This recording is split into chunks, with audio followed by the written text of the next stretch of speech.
So let's actually move on to some questions, if you're okay with that. Absolutely. Now here's some fun questions.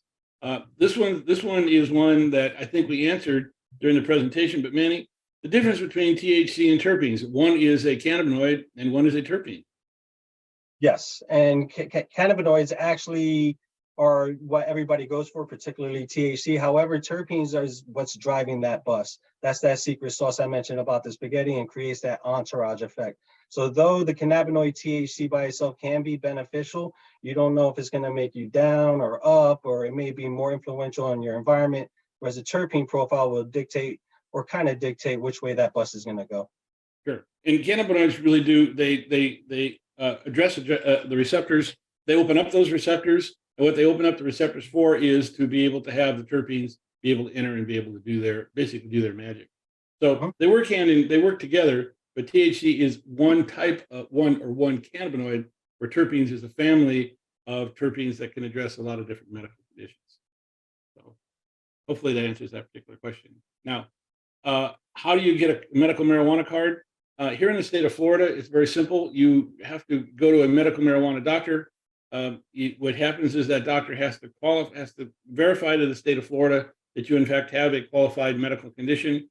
And then once he does that, he puts you in the state registry. Once you're in the state registry, you then have the ability to purchase products from a dispensary. So it's very simple 3-step process. What's key is when you schedule the appointment, make sure that you have your medical records to show that you have this particular medical condition, because it makes it easier for the doctor to take that recommendation to the state. Again, he's got to prove that you have this particular condition. And by the way, if you have a condition that is, there's 12 medical conditions here in the state of Florida. If you don't have one of those medical conditions, don't worry about it. Here in the state of Florida, the doctor can put you in the registry and recommend that you use medical cannabis if you have a condition that's similar to any one of the 12 that are in there. And that covers 300 to 400 different conditions. So if you don't have the condition and you look at the state website, don't be afraid to go see the doctor. By the way, if you see a doctor and you do not have a qualifying condition, they won't charge you for that visit. So it's like no harm, no foul. You can actually see if you actually qualify. And there's you go to mmtcfl.com, and they have an area there that actually has a questionnaire that helps you figure out if you actually qualify for medical condition. I recommend MMTC because they have 25 clinics here in Florida, and it makes it easier geographically to help you. And also they have a dosing center after you get the card to help you get the right conditions that are there. Next question: how do I present my concerns to my physician to increase my dosage? This is kind of interesting because your doctor can, in fact, increase the amount of cannabis that you're allowed to obtain. He has to fill out a form for that. But I think the easiest way to do that is just to do it through either a phone call, because most of the physicians would prefer to do that, especially when they have busy office hours, or if need be, a physical visit to the doctor. I think in both of those cases, I think that's really important. But you need to be able to have the doctor understand your current situation and also give him the evidence of that so he can actually make the case to get your dosage increased. And I'm saying that if he needs to be able to do that with the state of Florida, if you are still not completely using all of your allocated all your dosage, you'll be able to increase it for that as well. So hopefully that helps. Will VA doctors be able to write prescriptions for medical marijuana for disabled vets in Florida? Manny, I don't think they can. In fact, I don't think medical VA doctors are allowed to address medical cannabis. Is that correct? Last I checked as a veteran myself, no, they're not. Just not too long ago or just recently, they were able to discuss it finally with their patients. And even then, it tends to close some doors from the reports I get back. However, hopefully that will be coming soon in the next Congress. Yeah, it's one of those issues that we really need to get. We need to get this whole stigma of cannabis being a Schedule I drug behind us as being illegal, allowing the doctors to be able to talk about it. I know a lot of VA doctors don't talk about it, but they refer a lot of patients to medical marijuana doctors to get their advice. You see that happening a lot. One of the other questions is, what potential lung damage is caused by vaping and smoking? And I think it's important to point out the difference between smoking a cigarette, which is very high in carcinogens, versus vaping with cannabis, which has burnt material. And anytime you have burnt material going into the lungs, you got to be careful. But it's not the same level as a cigarette smoke, and it's less harmful to you. Your comments on that? Do you want to make some comments on that, Manny? I completely agree with what you have there. The other only caveat I would put out is there are options and methods to fill cartridges, and people purchase their own cartridges from whatever means. Just be very cautious with those, because if you're refilling cartridges or overfilling them or reusing them too much, there's always inherent risk. So I can't say what those risks are depending on where those vape cartridges are coming from. However, if you do have questions coming in, we'll talk to you about that as well, as we sell some of those devices to fill cartridges or to use as a concentrate. Yeah, I think it's important to point out that cannabis itself is not necessarily bad for your lungs. I know that we all are familiar with what they call bronchial inhalers. Bronchial inhalers have been around for a while to help people address a number of different conditions outside of the world of cannabis. Inside of the world of cannabis, there are companies that sell bronchial inhalers with cannabis. And also, if you are using cannabis correctly, meaning setting the right temperature for the right terpenes, if you're using a product that's been produced by a dispensary here in Florida, meaning it's been tested both by that dispensary as well as a third-party firm, what you're getting is a product that is less, let's just say, less risk and does less damage than any other product that you'd use, for example, from a tobacco standpoint. So vaping isn't 100% safe. I have to make it very clear. Anytime you have burnt material, you've got to be careful. But it is not anywhere near the level of concern that we have with tobacco. And by the way, with all the testing and things that are going on, there's a number of doctors that actually recommend a number of the cannabis bronchial inhalers to help their particular medical conditions. You've seen a little bit of that, haven't you, Manny? I have, and I was just going to mention that we've actually had some come back saying that they don't use some of their inhalers because they get more benefit with vaping cannabis. Yeah. The other difference is when the difference between smoking and vaping, you don't want to vape like you smoke. You don't want to draw on the vape cartridges or disposables or otherwise so hard or for so long like you would a joint or other means. It's more like a 3 to 5 second slow inhalation rather than a pull or a draw. Right. Right. Go easy. That's really out there. But hopefully that answers that particular question. Are medical marijuana vape pens dangerous like nicotine vape pens? Nanny, you want to try that one? I think that goes right back into the question we just answered. I can't speak on the nicotine vapes.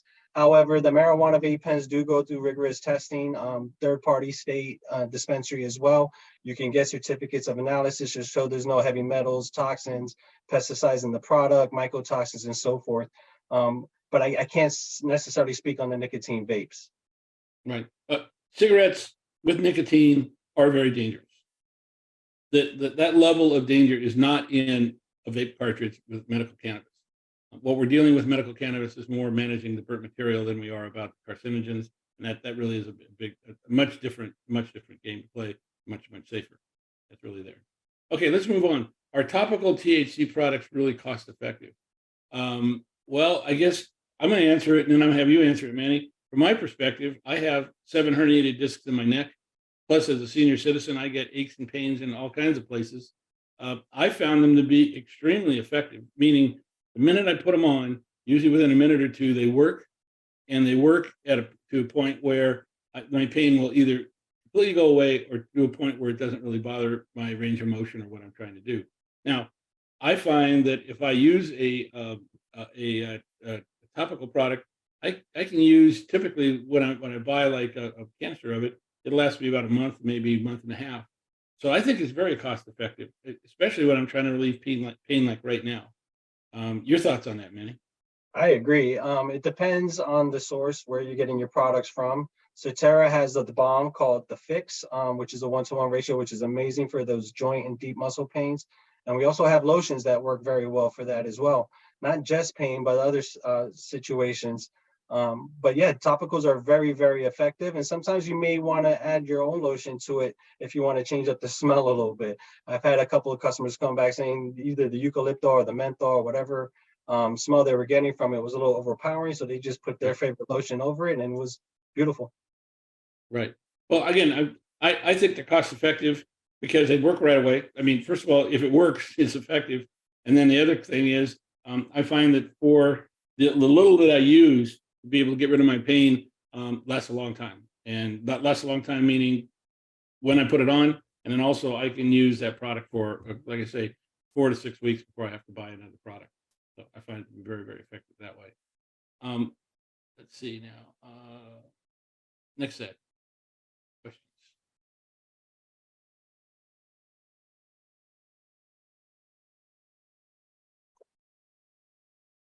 Okay. What's the best way to wean off of opioids? Lee, have you got the questions up here?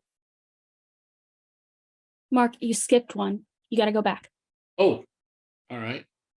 How can you manage the pain and fully function without getting high? That's a good question, and I think that a lot of that has to do with dosing. If you dose correctly, you can find your therapeutic dosing level. You'll be able to relieve the pain without necessarily getting high. Of course, if you take too much of it, it'll get you high. But I think that is really a function of going low, going slow, and then finding your therapeutic dosing level. Your thoughts on that, Manny? Same. One of the ways that most people would like to try it out is with the 1-to-1 variant. So 1 part CBD, 1 part THC. Knowing that CBD naturally inhibits the effects of THC, you won't ever really get too high or too stoned or too euphoric. However, excuse me, we also have products, like I mentioned, the topicals, which won't necessarily break that blood-brain barrier, and high CBD products. And the reason that's important is because most people won't use the THC during work anyway because of work. So let's use the CBD, start mitigating that inflammation and some other factors. And then by the end of the evening, if you need that high THC, that's when you turn to it. You don't need as much, and you also mitigate your tolerance as well. So again, dosing is really the key to this, and also making sure you know your tolerance to THC. By knowing that, it'll help you prevent the high that comes in there. I have to work on a daily basis, and I have to know my therapeutic dosing level because it's really key. I need to be able to be lucid, functional during the day, but I do have, again, 7 herniated discs in my neck, and my pain level can be a 7 or an 8. So I had to take my time to get the dosing correct. What's the best way to wean off of opioids? Well, I'm going to start the question answer, and then Manny, I'm going to let you jump in. First of all, you don't stop cold turkey. Don't do that. I would advise working if your medical cannabis doctor, if your doctor is open to working with a medical cannabis doctor, I would have them work with you on how to take less opioids while you increase the amount of cannabis that you're using. In other words, what you're doing is you're going to wean off of one and wean up to the other, but you're going to do it in a gradual way. In other words, go low and go slow. It's important to be able to really manage this process so that you're not having negative effects to your body. Manny, your thoughts on this? Absolutely the same. Each person is going to be different. The only other thing I would advise is if you're speaking with your physician, particularly your medical marijuana physician, they can actually put in notes into the OMMU for us to review to help us guide you when you're in the dispensary. So instead of trying to translate what the physician told you as a patient, just ask the physician, if you may, please put in the notes. Most of them do, but so the patients are aware, put in the notes, we can see those notes and we'll guide you accordingly. Yeah, I've worked with a number of patients that have weaned themselves off of opioids effectively and used medical cannabis to address pain. In fact, that's probably one of the main uses for medical cannabis. But again, it's not a cold turkey. It's a matter of just, again, weaning down and going low and going slow. But you can actually, I think that process takes somewhere between, let's say, 2 weeks to 6 weeks, depending on the person. Is that safe to say, Manny? That's what I've seen as far as patients coming back and forth, yes. Right. And every person is different. So that's why you have to be really important there. So it says, which product category can replace narcotics? Is a printed guide available? And I'm trying to figure out, when you say narcotics, you're talking about the pharma world. There are a lot of narcotics out there, both legal and illegal. And I'm not sure that I've seen a guide that's a 1-to-1 guide. Have you seen one, Manny? No, and actually to that point, most people would suggest that if they're dealing with narcotics or a strong pharmaceutical, they want to go straight into concentrates. And that's typically not true. Cannabis plays in a different playground, as I put it, rather than pharmacopoeia. So you don't necessarily need a high dose of cannabis to wean off or to replace narcotics. It's just a matter of finding that sweet spot, like you mentioned, in your biphasic phase. Right. And some of it has to do with understanding the terpene profile, whatever issue that you're trying to deal with. And the other is making sure that you go low and go slow and finding out your therapeutic dosing level to make sure you kind of get that right. But again, I haven't seen a guide yet that's been produced either in the cannabis or in the pharma world. I think there's been some guys that talk about terpenes, but not necessarily cannabis cultivars themselves per se. How does FSO and RSO help fight pancreatic cancer? Do you want to take that one, Manny, or you want me to jump on it? So if you don't mind, I'll start off. Sure. It doesn't necessarily help fight pancreatic cancer or any cancers as we put it out. It more helps treat the symptoms of those cancers as well as the treatments you're going through. So it'll help with nausea, it'll help with neuroprotective, it'll help protect organ cells while you're going through certain treatments and help subside any bad feelings you're having so you can actually have a better quality of life while you fight the cancer. We can't specifically say it'll treat it, obviously, but it definitely does help that quality of life. Right. But I also think that there's been a lot of research done, for example, by people like Dr. Cristina Sanchez, who's in Spain, who literally 26 years ago, the country of Spain built her a lab to study cannabis and cancer. And what she has found is that because there's a neuroprotectant quality to both CBD and THC, more CBD, what it does is it works with your body to be able to limit the amount of energy each of the cells in your body takes. That's a nice way of saying if it levels out the amount of energy that your body takes, puts you into this homeostasis state. And what's interesting is when you do that, cancer requires between 5 to 20 times more energy to be able for it to grow. And what it does is fundamentally it starves cancer cells. And there's actually videos of that particular process going on, both by the University of Montreal and also with Dr. Cristina Sanchez. So what it's doing is it's helping to reduce the amount of cancer in your body and actually to stop the cancer cells from growing. Now, that is especially true when you catch cancer early. In late stage cancer, it's obviously very hard for it to be able to do that. Just like with pharma drugs, it's very hard for them to be able to do that. But I would suggest that if you're very interested in this, look at the work that Dr. Cristina Sanchez has done, and also look at the work that's been done in the University of McGill University in Canada. Both of them will give you some great information on that. And by the way, we are going to have a webinar on cancer. I believe it's in October. And in our library, the YouTube library for marijuana aware, there is previous webinars that we've done on the subject of cancer that explains this. You might want to go back and look at those as well. Manny, here's an interesting question. How did you know cannabis was your calling?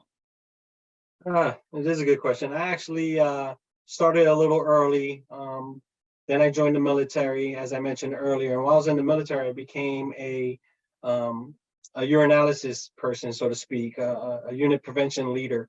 And we did the drug test. So I was actually kicking a lot of military members out for not just marijuana, but other drugs.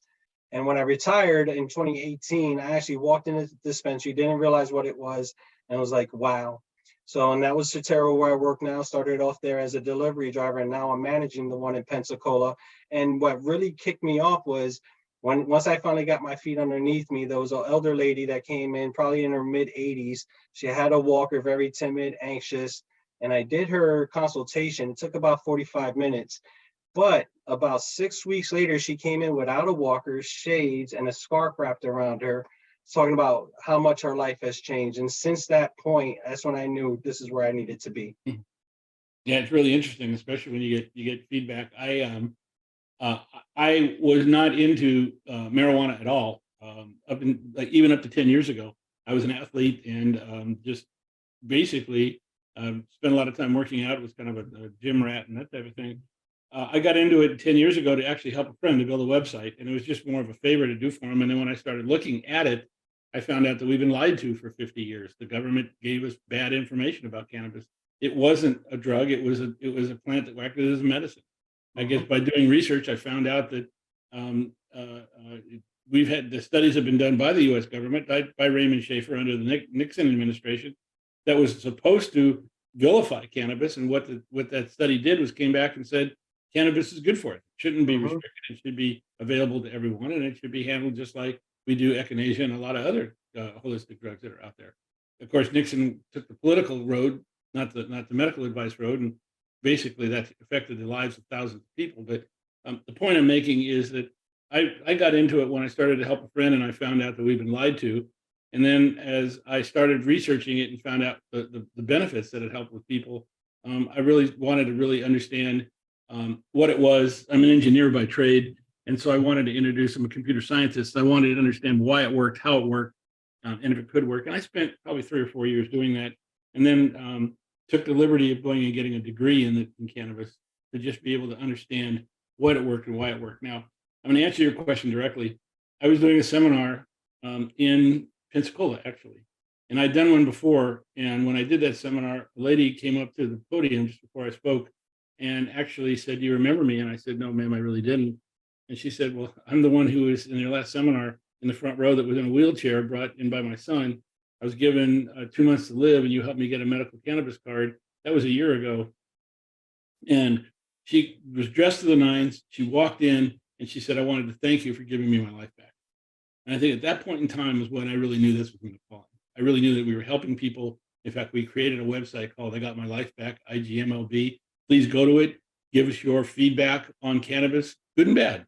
Okay, we're trying to put gather real information on cannabis. But what we found is I found literally by helping people on a daily basis, I get emails from people that have asking for assistance. I put them in touch with the right practitioners, but also I see them saying they get their life back. So that's how I kind of knew it was the calling. I think really helping people is something that's hard to walk away from. Let's put it that way. I agree. So, what's the best strain ratio and delivery system for rheumatoid arthritis for RA? The first webinar we're going to be doing in September will be on rheumatoid arthritis. And I think, Manny, do you want to address some of that? Or do you want me to take it? Sure. So as always, it's always difficult to suggest which one is going to be best or otherwise, simply because everybody's different. But when you're dealing with rheumatoid arthritis, topicals can work. Definitely orals would be beneficial because they're the longevity of it. Always think of inhalation or vapes more of like an asthma inhaler, a rapid breakthrough. I need something now, and then once you're feeling better, you take the oral, you add the topical, and you're feeling better for several hours. Right. But definitely one-to-ones, high cariophylline terpene for that natural analgesic that responds with our CB2 receptors, and some orals. Yeah, and then I also think that high CBD based products, because what you're dealing with RA is you're dealing with a lot of inflammation as well as pain. And if you can reduce the amount of inflammation, it does reduce the pain. So it's instead of a 1-to-1 product, use like a 4-to-1 product, 4 CBD to 1 THC, and that'll probably help quite a bit with RA. Your thoughts on that, Manny? Absolutely. And one of the products that we have now called WANA, actually, we have those in stock in a 1-to-1 and a 2-to-1 ratio. But the beauty about them is that they're homogenized. So they come in 10 milligram chews, but you can actually cut them in half and in quarters and have an equal titration of medicine from 2.5 up to 10 milligram doses. And they work phenomenally for those symptoms as well. And it's important to point out those are edibles. Yes. And they work very effectively. In fact, I'm a big fan of the WANA product lines. I think what you got to be careful, though, is whenever you use an edible, it could take between 30 minutes to 2 hours to work. So be very careful. These WANA products taste great. Don't eat them like Skittles. Okay. If you want to take one, wait about an hour to an hour and a half and see the effect of it, because it will work. We have a saying in this business about the time you think it's not working and take another one is the time it starts kicking into work. Is that a fair statement, Manny? It is. Oral and edibles are some of the hardest to dose simply because it's based on diet. What did you do that day? Is your metabolism rapid? Is it slow? So again, take the time to wait, give it at least 2 hours before you dose up. Right. So next question, which specifically helps osteoarthritis and joint pain, as well as a combination of edible, topical, and milligrams? First of all, I think what we just answered before, that get the inflammation down and address the pain, it's the exact same thing. And believe it or not, it's almost the same regime that's really there. Edibles work great. WANAs, I think we probably talked about that. We talked about the topicals. Now, when it comes to the milligrams, we have to be very careful because we want to go low and go slow. Again, every person is different. I know, like my wife is extremely sensitive to THC. I'm not. So we have to be careful about how many milligrams of THC she's getting in her products versus myself. So I can't give you an answer there, but if you go low, go slow, basically get a consultation from Surterra to help you answer that particular question, because it's going to be something where you're going to have to listen to your body. Your thoughts on that, Manny? You couldn't have said it better. Okay, thank you. Okay, next question. I have cancer in 3 areas, and I am a Vietnam vet with PTS. I'm trying to get right combination of pain and PTS. First, I want to thank you very much for your service. I know that a lot of Vietnam vets were not given the thanks and the recognition that they should be getting, and I want to personally say thank you very much for what you did. I appreciate it, and I know a lot of people in this country appreciate it. We may not have expressed it like we should have, but thank you. Now, when it comes to being able to address cancer and being able to address pain, I think we're looking at really some of them go hand in hand. I think in the area of PTS, I think it's important that you go low, go slow, find a product that will help you address your particular situation. And what's going to be interesting is as that happens, it may help you a lot with the pain. Manny, you want to kind of tackle that one because I think this falls more into your background of what you've been working on. Oh, absolutely. So I agree with what you said. One of the products that we always recommend specifically for pain to go low and go slow is our one-to-one Soothe product, which comes in multiple routes of administration, including vape, oral, sublingual, and topical as far as the balm is concerned. The FSO is a really good one as well for the cancer, unless you've been it, congratulations. And from one vet to another, thank you for your service as well. But as far as the PTSD issues, it also depends because PTSD is not as simple to categorize as just PTSD. It could be depression, anxiety, stress, a multitude, or all of them.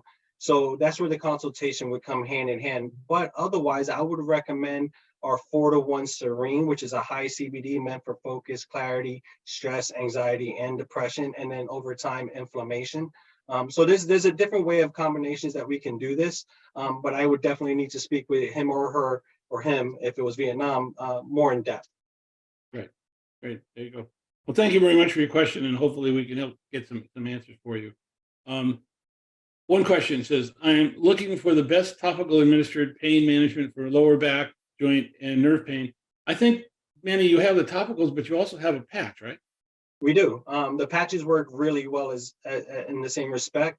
You might actually get some euphoric effect from the patches as they are transdermal and get through a little bit more on that fatty tissue area.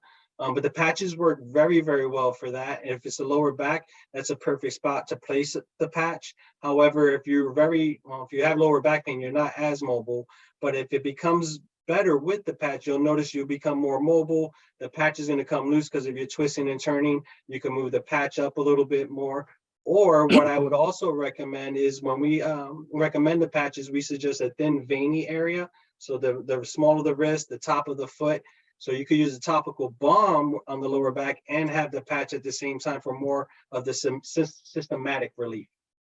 Right. And you might want to point out that when you're using a topical and you put it on, you administer it by rubbing it on, it'll last between 1 to 2 hours, maybe 3 hours at the most. But when you put on that patch, you're really getting 8 hours of relief. Correct? That is 8 to 12 hours, depending. Right.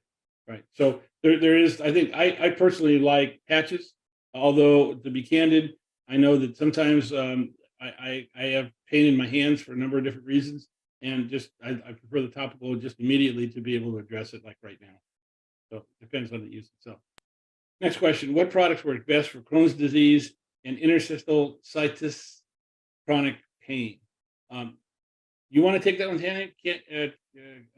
Manny, you want me to take that? So I've had a couple of patients who dealt with Crohn's disease, not the ICC, but with the Crohn's disease, we found that myrcene as a terpene, along with B-caryophyllene, which is found a lot in our Soothe 1-to-1 product, which is also evidently high in CBD, works very, very well for Crohn's disease, as well as other symptoms that come with that Crohn's disease.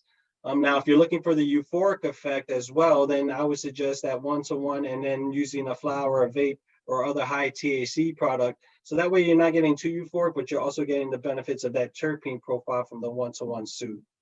Right. Right. That's good. That's a good point. Again, when you say which products work best, pay attention to the terpene profile. The terpene profile will give you the relief that you're needing for. And I think that was good advice that Manny was handing you there. Hopefully that answers that particular question.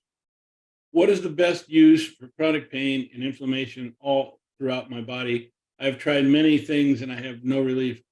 I think that whenever I see the word inflammation, and how to address it. I think a lot of CBD, high CBD based products, not CBD by itself, but high CBD ratio products. When you hear a product ratio like 4-to-1, 8-to-1, 1-to-8, the first number is the amount of CBD in the product. The second is the amount of THC in the product. So you're looking for a product that is more of a potentially a 4-to-1, maybe a 12-to-1. But you could also probably start with a 1-to-1 just to find out how that works and what your tolerance is for THC. I have found that CBD and THC working together work. It's a matter of making sure you get the dosing correct for your particular body to find out what your tolerance is to THC, because that'll help with the pain relief, but also the inflammation. The more CBD you can use, the better it's going to help you with inflammation. Your thoughts on that, Manny? Yes, I'm sorry, I froze up there for a second. So yeah, exactly what you said. However, the 1-to-1s, again, you want to look at those terpene profiles. And Right. so far from what we've seen from our wellness line, which is our ratio-based products at Surterra, is that the 1-to-1 Soothe has been phenomenal, particularly for pain and inflammation because of its specific terpene profile. Right. So next question is, I have RSD and I take many medications. I cannot get the pain relief I need. I think this is a situation, Manny, that I'd recommend that they come and do a consultation with you. What do you think? So refresh my memory, RSD. I'm not familiar with RSD.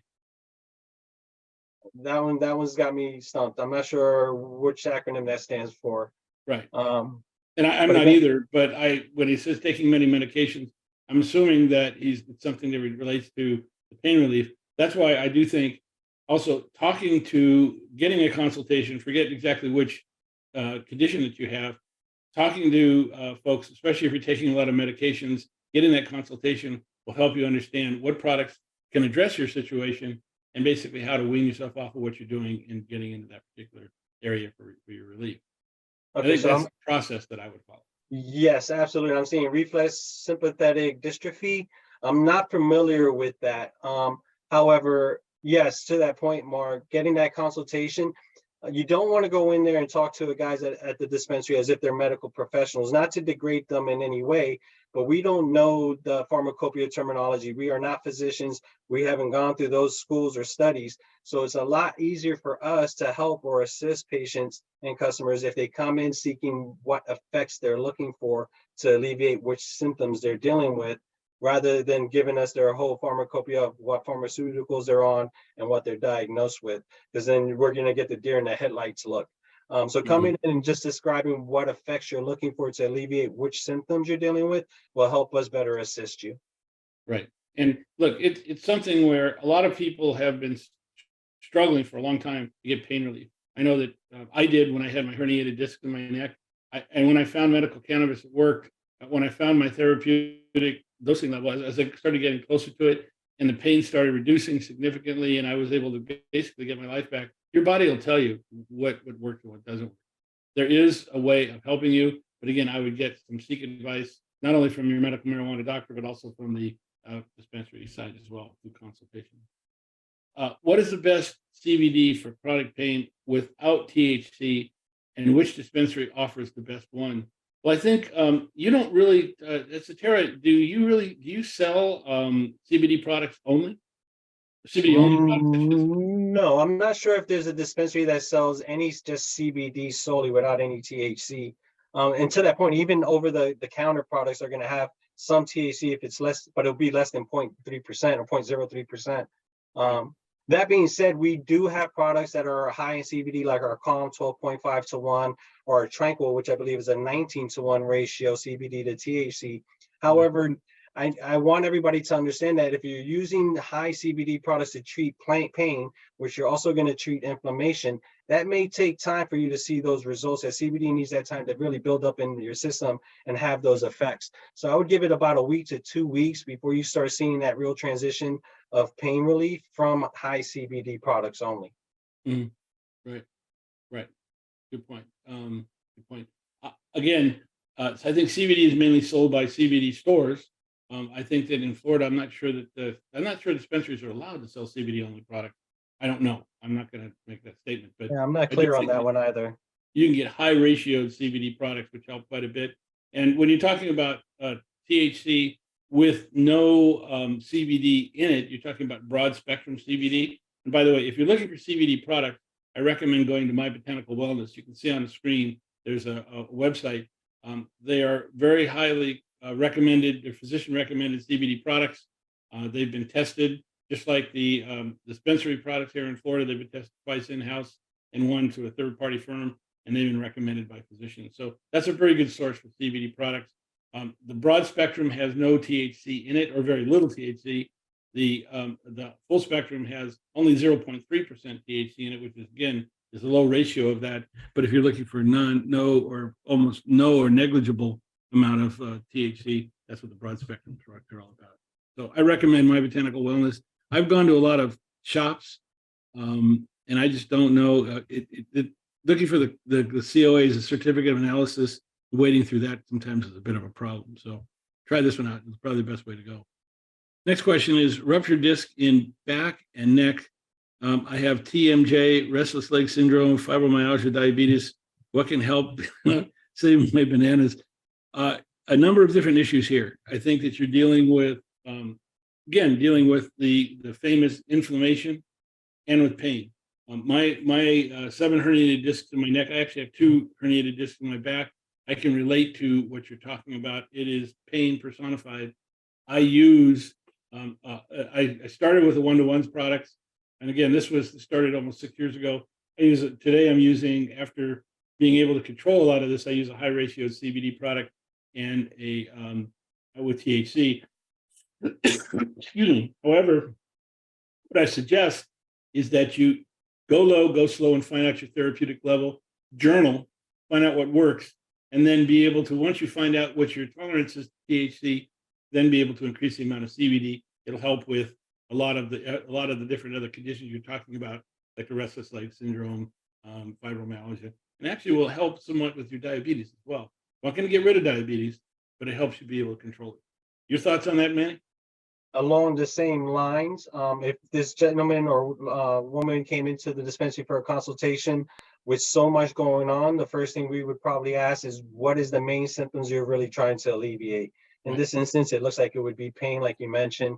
And then we would also try to implement something that would help a good restful sleep as well. And as most people hopefully would know, is that a good night's rest can alleviate a lot of your symptoms and stresses that you're dealing with. Yeah, and that's a good point. You know, you kind of peel this onion back a little bit at a time. It's not going to be able to kill everything and nail everything at once, but managing pain, inflammation, and getting some sleep will go a long way towards addressing almost all the conditions that are there. And then again, working in a consultation mode with the dispensary will help you quite a bit identify the product that can help with that. We hope that helps. So let's see. Pain after surgery, microdosing, lack of CBD products, Calm Vape was discontinued. Manny, you mentioned the reason why you discontinued the vape. You still have Calm on the market. Calm is still available. Yes. It's just Yes, the we vape still have Calm, and we still have it in oil. It's in what we call a twist dispenser or a pure reserve oil. However, the reason that I believe it was discontinued in a vape, most high CBD products higher than a 1-to-1 are very hard to keep in a liquid form because it'll crystallize. CBD in its natural form is a powder or a crystal. But we do have those twist dispensers. And as I mentioned before, if you are purchasing cartridges or refilling cartridges or using it as a concentrate, you could get it in the reserve oil, which comes with a blunt tip syringe on the end that you can screw on. So you can fill cartridges or other devices that are on the market. So you can actually vape it as well as needed, rather than it being stored in a vape where it'll likely crystallize. Right.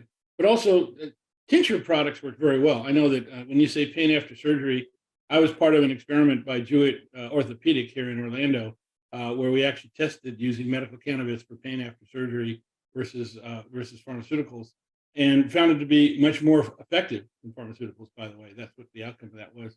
What was interesting is that it was a matter of having a ratioed product, not a CBD or THC product.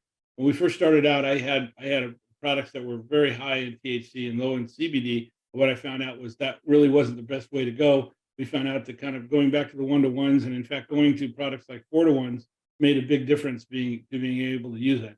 Now, I used tincture products. I did use gummies, okay, that are there, and also lotions, the bombs that were there. But I think that it's not a matter of being black or white on CBD versus THC. It's a matter of using, I think, ratio products, and that's where the 12 to 1s, 8 to 1s, 4 to 1s, 1 to 1s come into play, and by the 1 to 8s and it goes the other way as well. Your thoughts, Manny? Absolutely, exactly the same thing. And again, when you're using those CBD products for pain, also keep in mind it may take a little while for that to actually provide results as it needs to build up in your system. So the more you can get on a higher dose of CBD, if you're going to go that route, the better it would be to get rapid results. Right. Now, the next question is almost on the same line. It says, I cannot use a high THC product due to panic disorder. What CBD product is available for chronic pain, for arthritis and fibromyalgia? Let me go back and mention, it's not black or white. It's not CBD versus THC. Use a high ratio CBD to THC product, something like a 4 to 1, maybe even a 9 to 1 would probably help you quite a bit. I think, especially with arthritis and fibromyalgia, you got to have some THC in there to address the pain, but you really should be using you should have some CBD in there to address the pain that's coming from the inflammation. Your thoughts, Manny? Especially about ratio Absolutely. products. Yeah, absolutely. But I would also go as far as to ask which high THC products has she tried that created that symptom or the panic disorder? It could have been that it was high in alpha pinene and limonene, which is Right. typical of sativas, which triggers anxiety and panic disorder. Otherwise, if it was something else, it could have been a paradoxical effect with the biphasic phase. So there's a lot more questions that go into that. But to your point, yes, a 1-to-1, having some THC in there will help with the inflammation and some of those symptoms that she's dealing with, or he. Going low, going slow, and paying attention to ratio products, I think, is going to help quite a bit. I can relate to the fact that my wife especially is very susceptible to high THC products. So we really want to be able to stay away from too much of that, but we still have to give her just enough to make sure that her pain and some of her conditions are really addressed. So that's why we've, again, go low and going slow and journal, find out what was working and what wasn't working, help quite a bit. Next question, what should I look for in a product to treat inflammation pain from an autoimmune condition standpoint? Manny, that's right up your alley. Yeah, so I hate the risk of sounding redundant, but the 1-to-1s are great for that, particularly with that B caryophyllene with the pain. And then we got to see how that's going to work. But we also want to make sure that we try to use more distillate products rather than full spectrum products.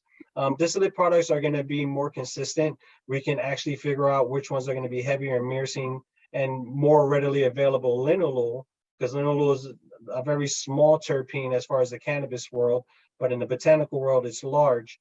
So distillate products, topical products, 1-to-1 on up might be beneficial if this person has a tolerance for THC. Right. Yeah, that's one to pay attention to.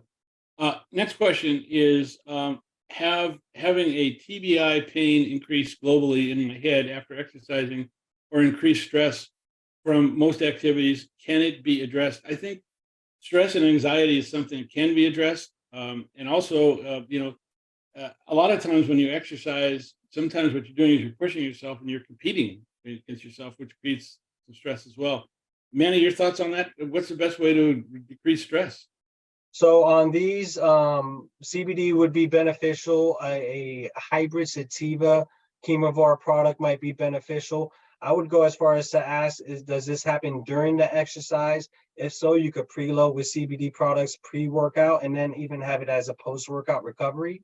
So there's a lot of different ways we can address this. We would need to get a little bit more specific. Right. But it can be addressed. And again, that's where the consultation comes into play right here. There. Now, next question. For chronic and acute pain, is a ratio of CBD to THC method of treatment more effective? If so, what ratio do you recommend? The first part of your question is it more effective? The answer is yes, absolutely. CBD reduces inflammation, which reduces the pain that comes from that inflammation. THC addresses and really targets the pain. CBD is not great for pain. It does help a little bit, but THC is really the player there that helps with the pain. But again, a lot of pain comes from inflammation, and by reducing that comes into play. Now, what ratio can I recommend? I know I'm going to sound like a broken record, but your body's going to tell you that.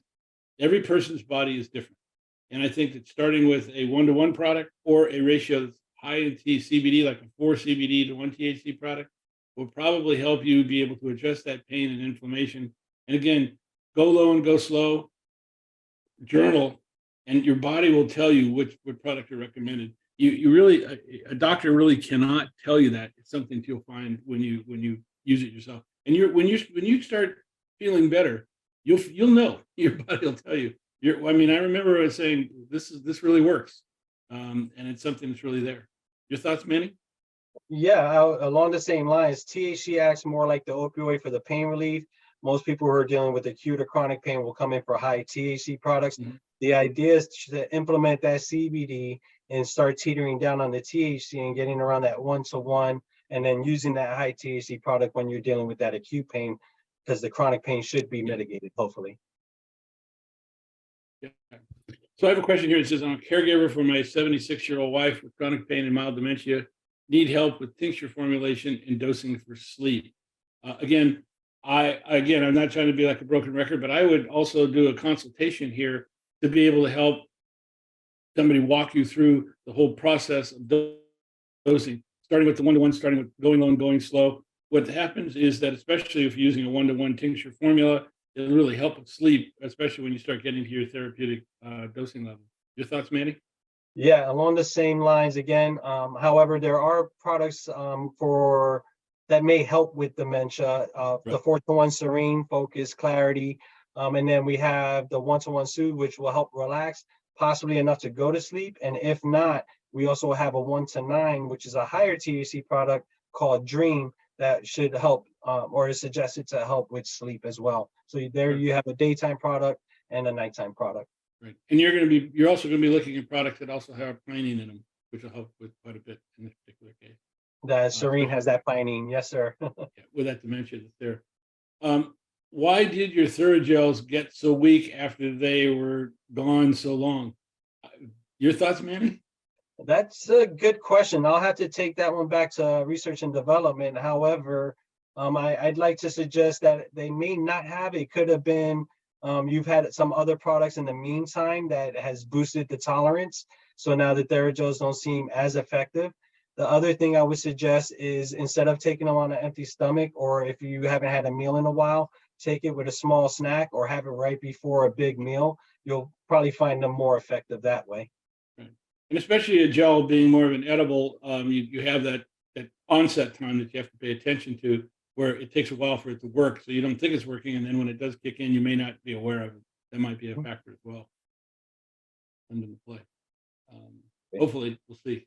Um, I have a small tear in my rotor cuff, but do not want surgery. What is the best product besides flour that helps with this? I'm going to let you answer this, Manny, because I think there's a number of concentrates that can help, as well as some of the tinctures. Correct? Yes, absolutely. So you can use the tinctures. Those are sublingual/oral. They last longer because you're ingesting it, converts to a different molecule. However, I want to be cautious with this one because it's not going to repair a small tear. Obviously, their pain is still Right. going to be there depending on where that tear is irritating. But there are topicals that'll help alleviate the pain. It'll help with some of the inflammation, but you're always going to know that pain is there, especially if it's definitely a tear and it has been confirmed that way. Yeah, that really helps quite a bit. Next question is, why isn't more smokable marijuana with CBD available? What is the only thing that is the only thing that works for me, and I can never find it. Why? Interesting.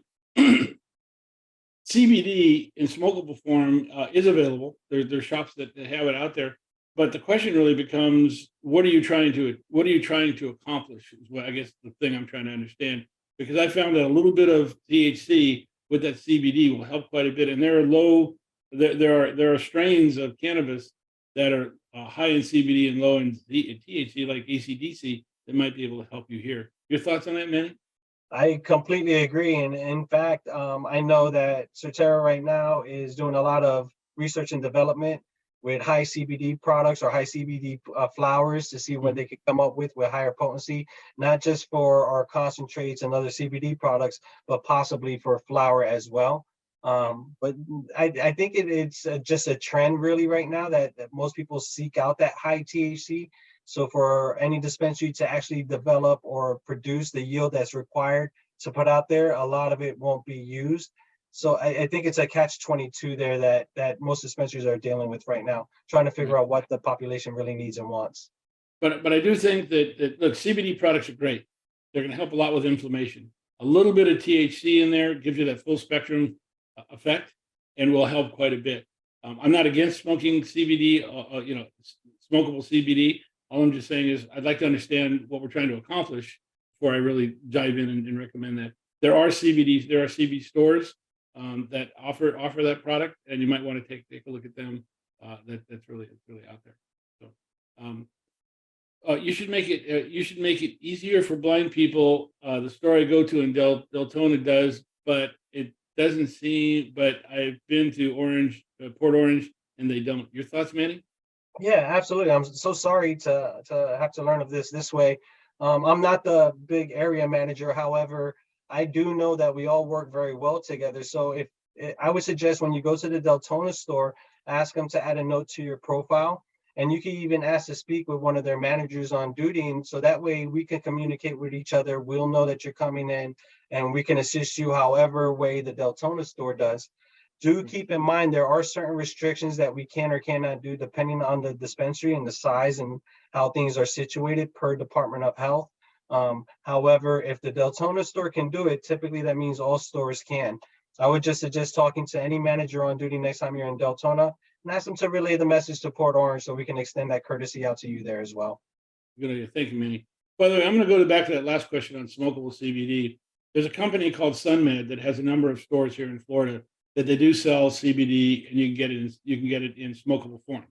SunMed is one of the only CBD products that I will recommend. They do extensive testing. I know these folks. I visited their facility, and I highly recommend them. They're part of our My Botanical Wellness store.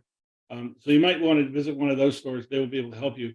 Again, what I don't want to do is have you just have the perception that CBD is going to answer your issue. Especially if you're dealing with pain, you may need a little bit higher ratio than 0.3% THC, and that's where medical marijuana comes into play.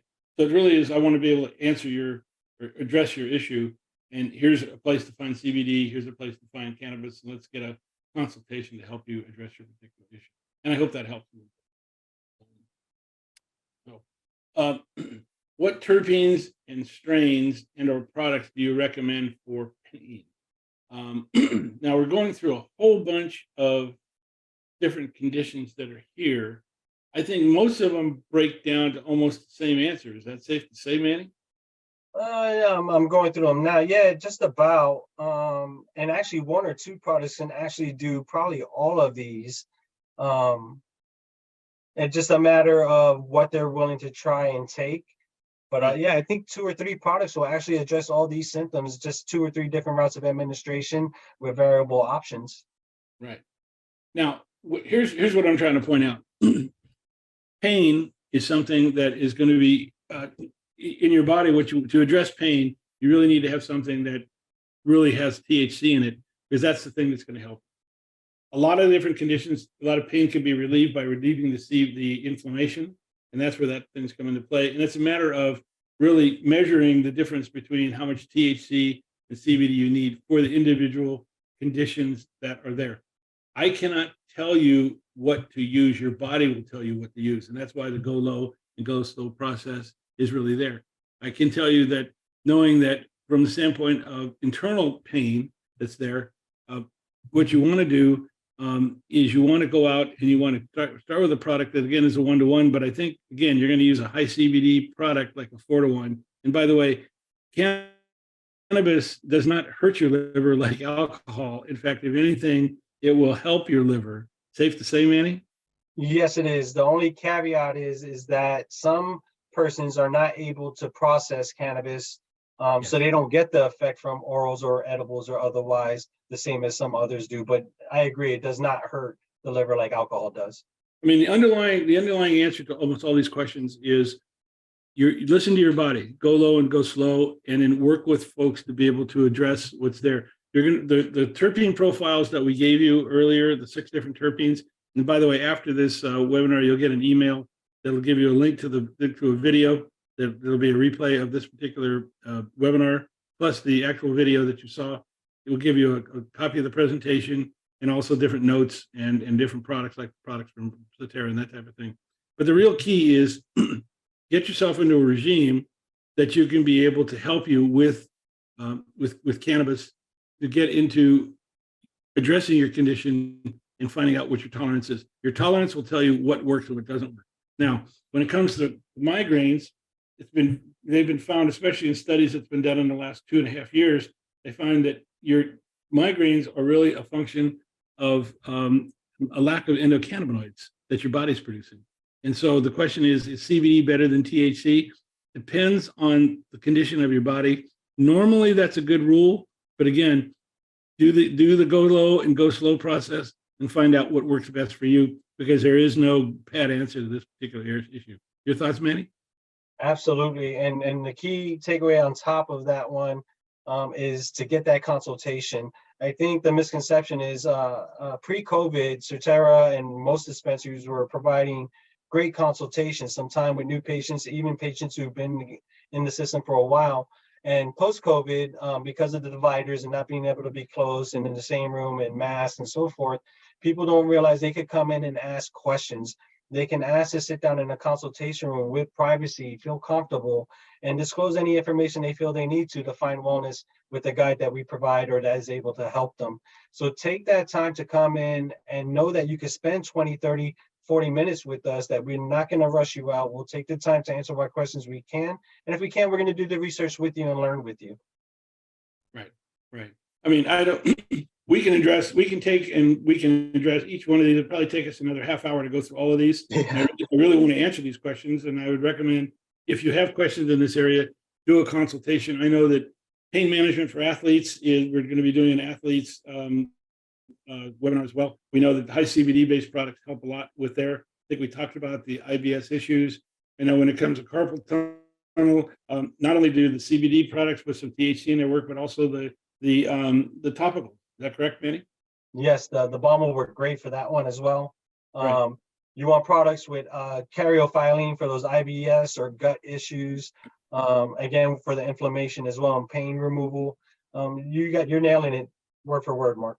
Right. I think we want to be able to get you the answers, but again, you're giving us a broad menu of the things here. Let's get a consultation going. Let's address each one of them. And again, we have webinars that address these in individual pieces. I want to eat the elephant one bite at a time here. There's a lot that's on this particular plate. Let's move on to the next question, if you don't mind. Okay. What terpenes and strains and products do you recommend for? Here's another list that's there. In the case of glaucoma, especially, you're really looking at high CBD products that help quite a bit. Fibromyalgia, again, it's a THC CBD products that are getting there. Staying and getting asleep, Manny, that's always the magic question, right? There's a little bit of experimentation that's needed for that. Well, the rule of thumb on getting to sleep is vape or inhalant. That'll help get you to sleep. But before you fall asleep, you want to take that oral or sublingual or edible. So that way, when the inhalant's wearing off after you fall asleep, the edible or ingestible is going to kick in while you're asleep and stay there for about 4 to 6 hours to give you that deep REM or deep sleep. Right. And that's what's key, is that a lot of times when you take a tincture, it lasts between 4 to 6 hours. You wake up in the middle of the night and you still got that pain coming back. Or if you take an edible, like I'm a chocoholic, I take a couple squares of chocolate before I go to bed. It helps me stay asleep all night. It makes a big difference, because if I fall asleep with a vape pen, I stay asleep with my chocolates. That's kind of the regime there. Muscle tightness, again, muscle tightness is a matter of relaxation. And that goes back to, again, CBD products. But in all cases here, find yourself, do that, go low and go slow. Find out the products that work for you. Because again, there is no black and white when it comes to cannabis. Every person's body is a little bit different. I think we talked about fibromyalgia and arthritis. Again, it's something that works very effectively. But again, CBD products, ratioed CBD products, I think, are something to take a look at here. Your thoughts on these, Manny? I agree on that one. On the last one, on the back end, a lot of people are discussing about how they feel tired, even when they're using sativa or daytime products. And from what I've been catching on and from what I'm getting on feedback, pretty much any cannabis product, when it starts wearing off, that's how you know you'll start getting tired or really drowsy, especially on sativa products, because you're used to that uplift.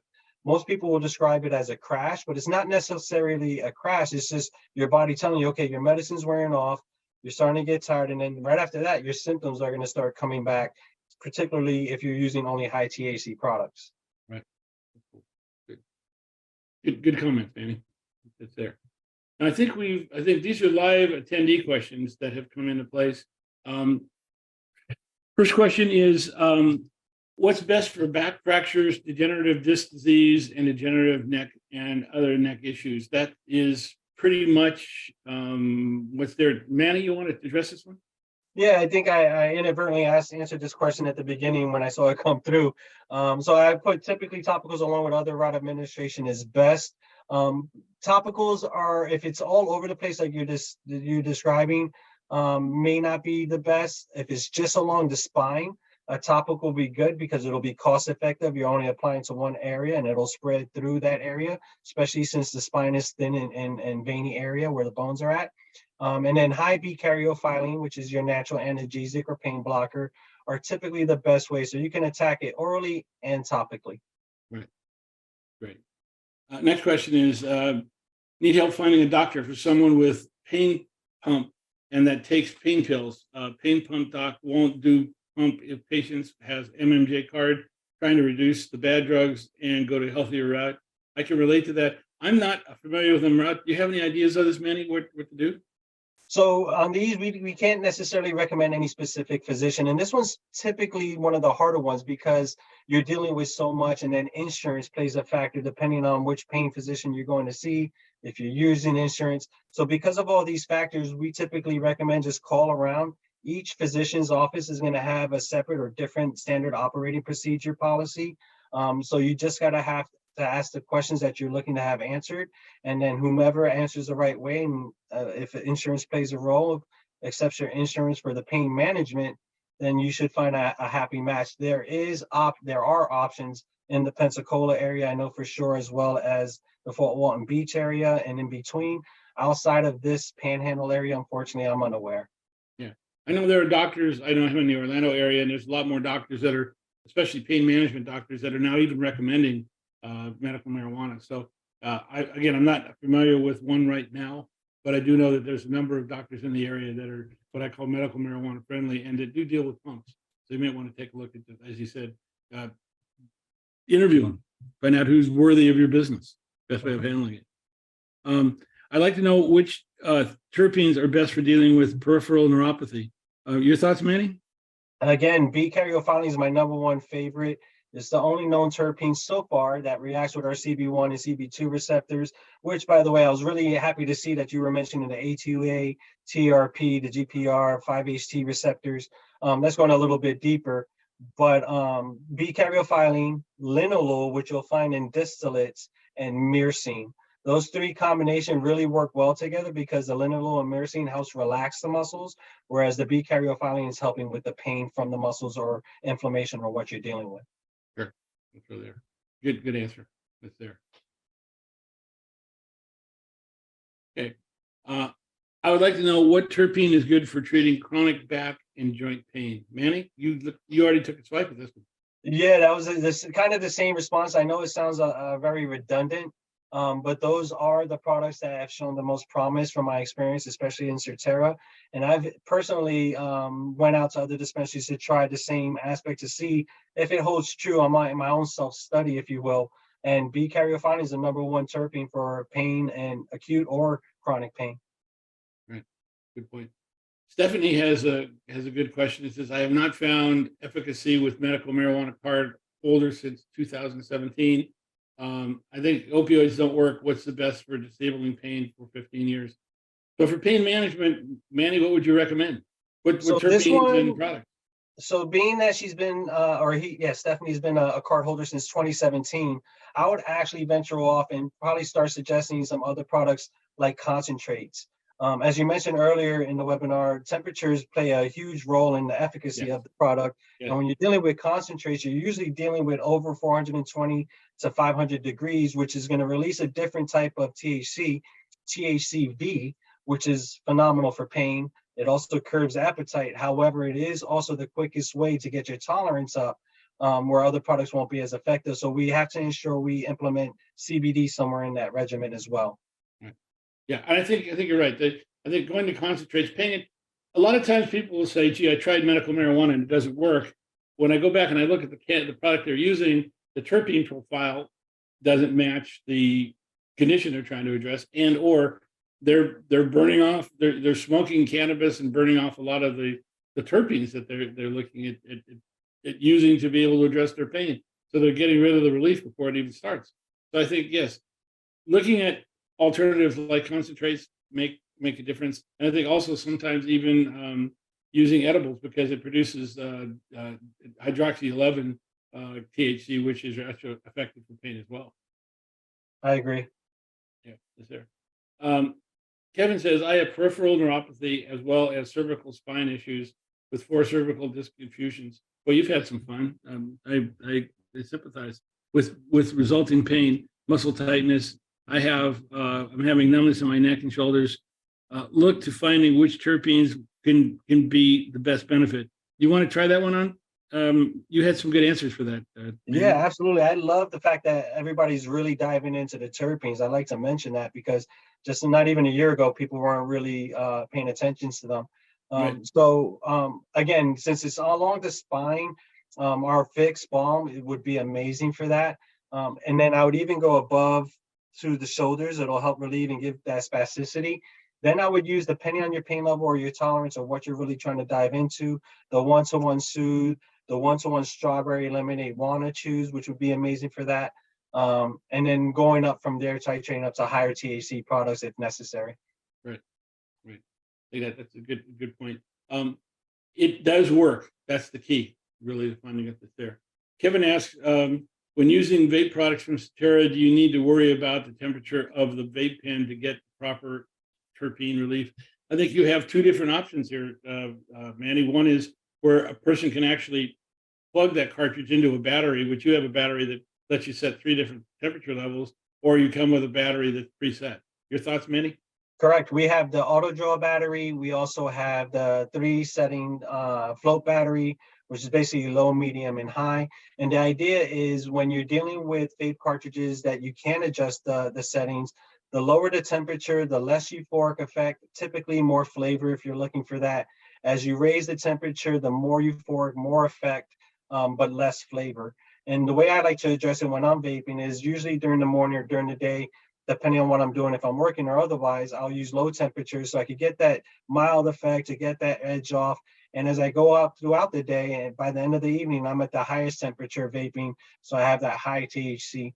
Some days I don't need the high level because since I mitigated it with the low and medium setting throughout the day, I'm pretty functional throughout. I'm not stressing myself out. I'm not as in much pain in the evening, not needing that high THC.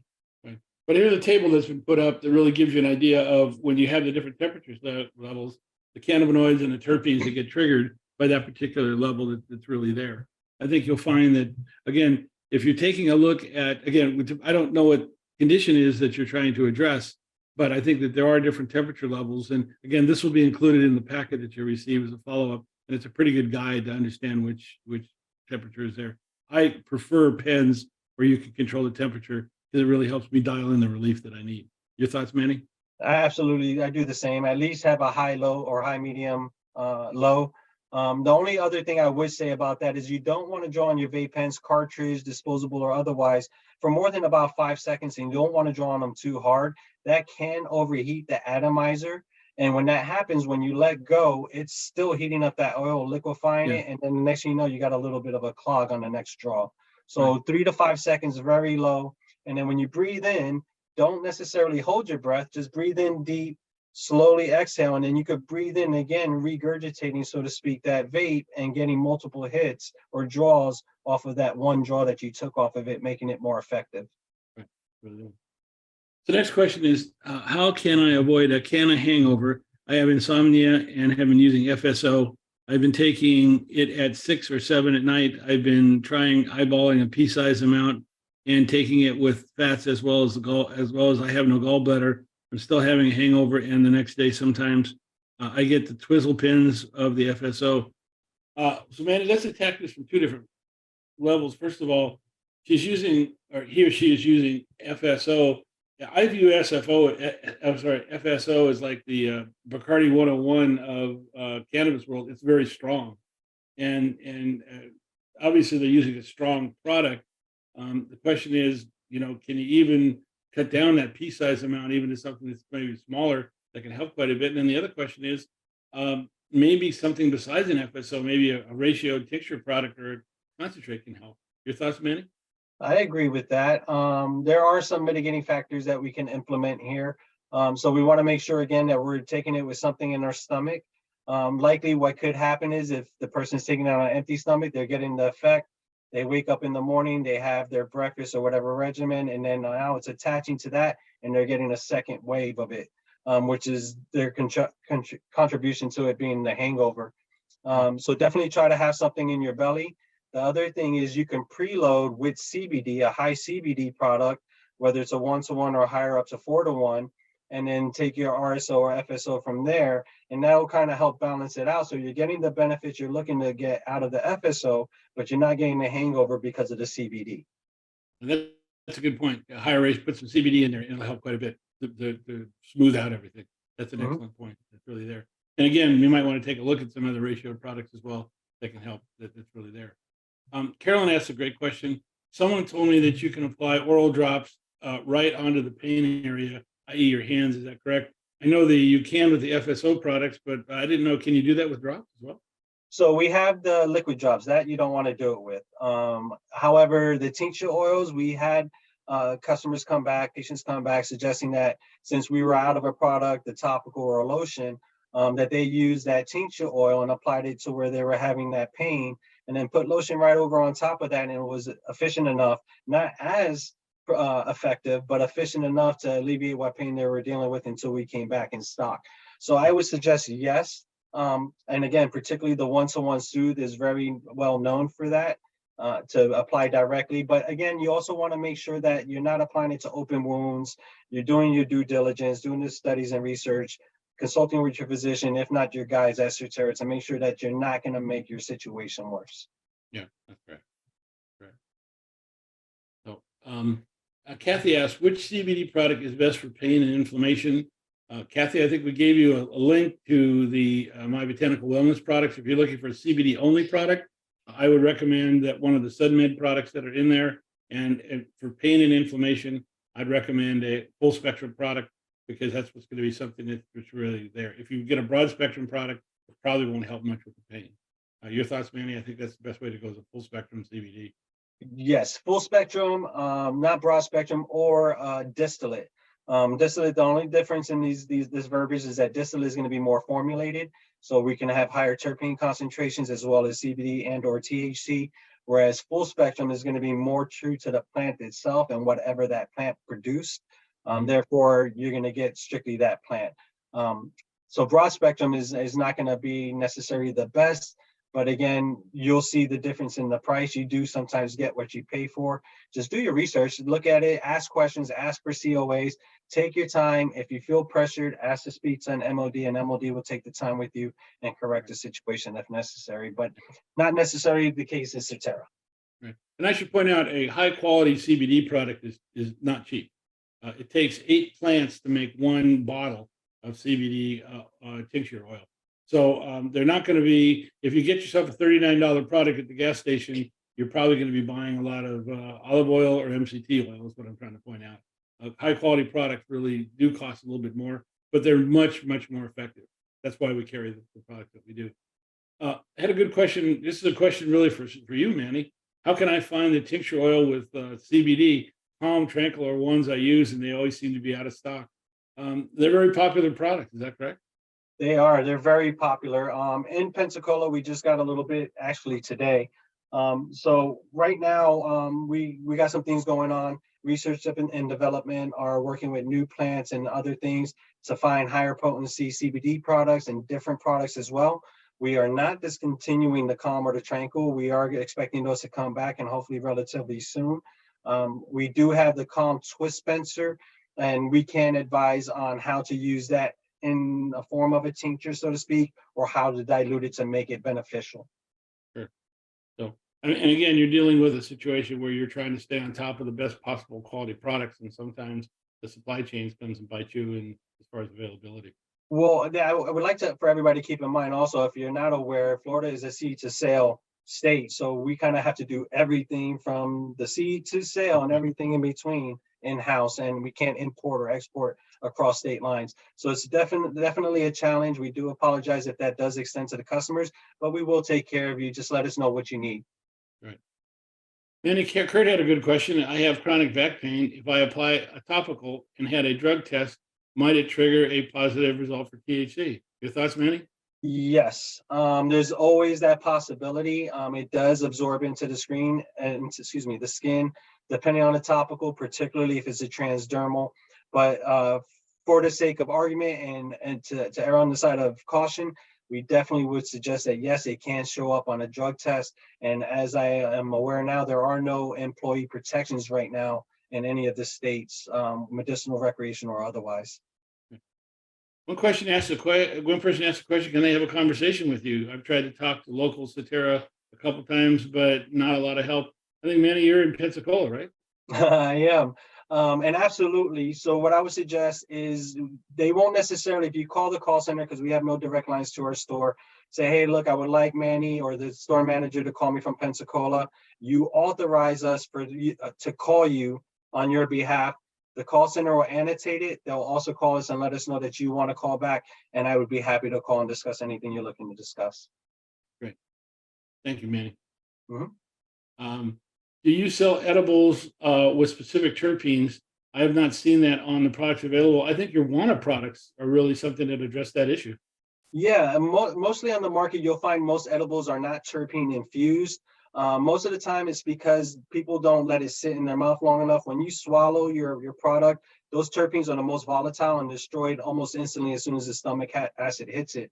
However, the Wana chews we have now are infused with over 30 plus in terpenes.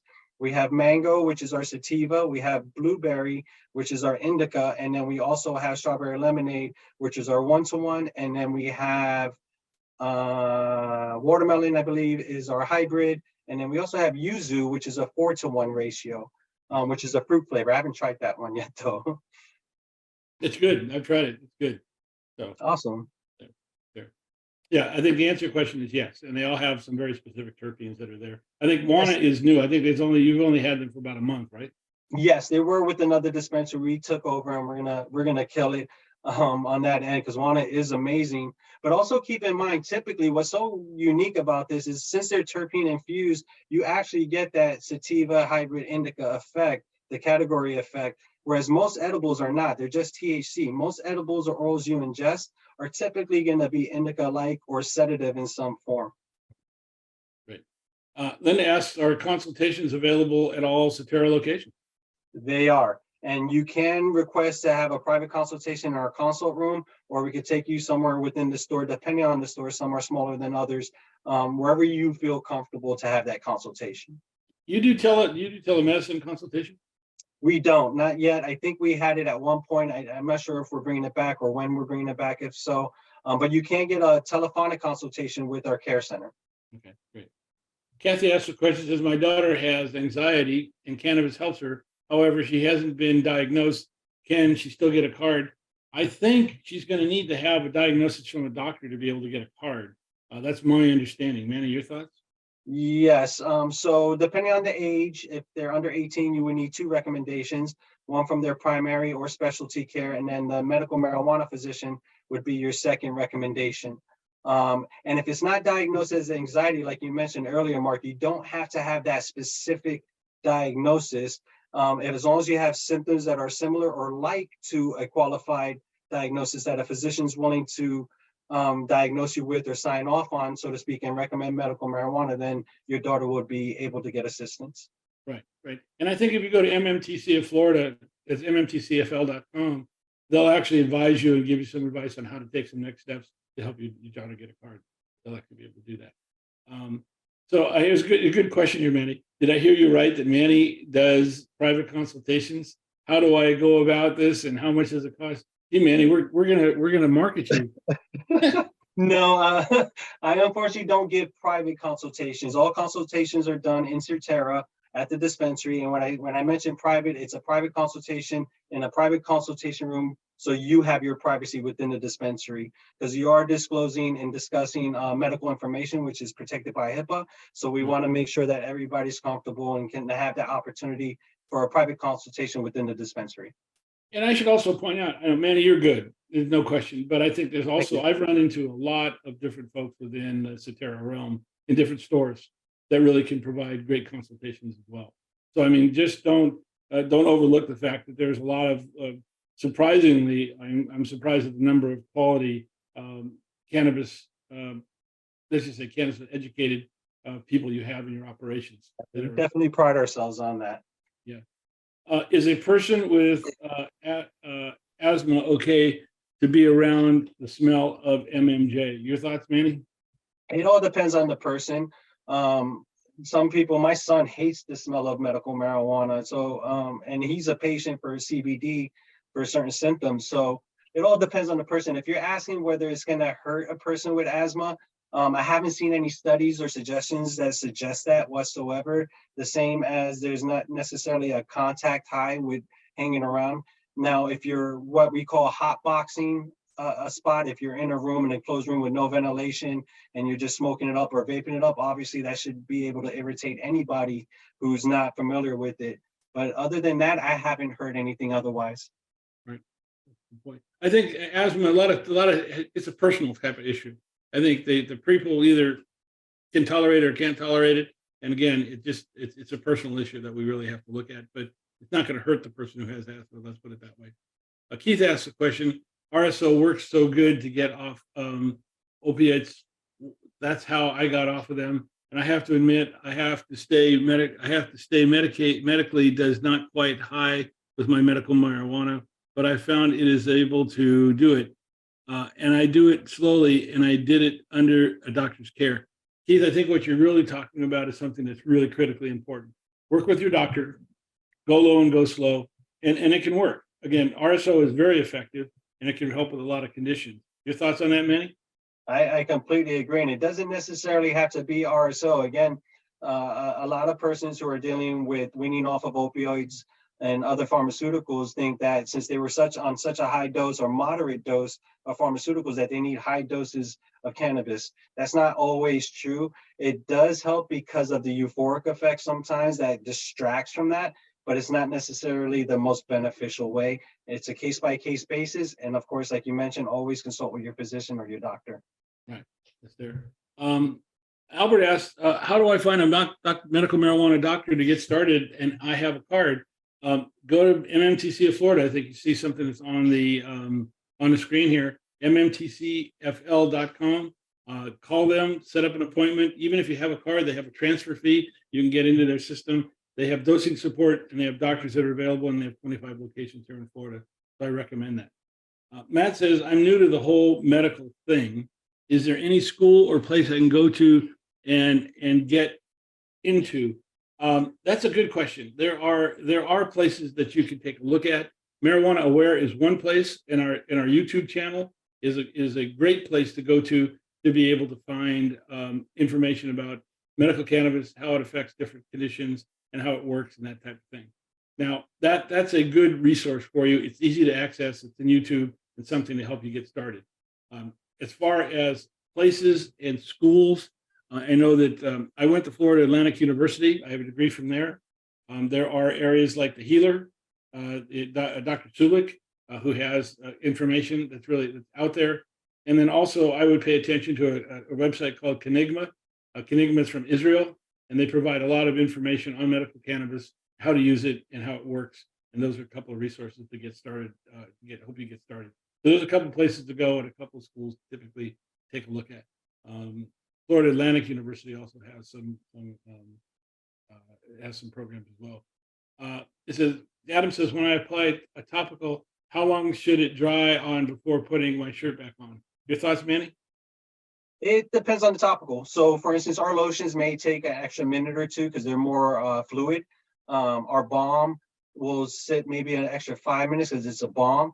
So what I do to mitigate that is whenever I put a lotion or a topical on, like the balm, I just put in my lotion that I typically use daily over it, helps it absorb a little bit faster. But other than that, usually just a few minutes. Yeah, good point. Again, you'll know when it's ready.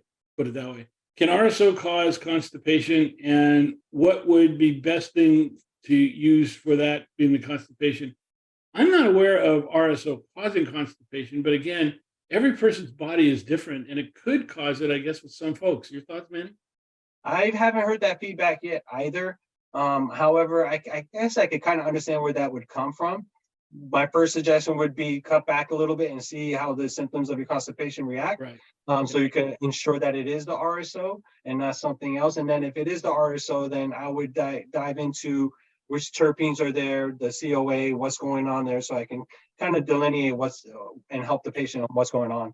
And if there's some other products, like some ratioed products or some concentrates you can use instead to really help avoid that particular issue, if that's causing that particular problem.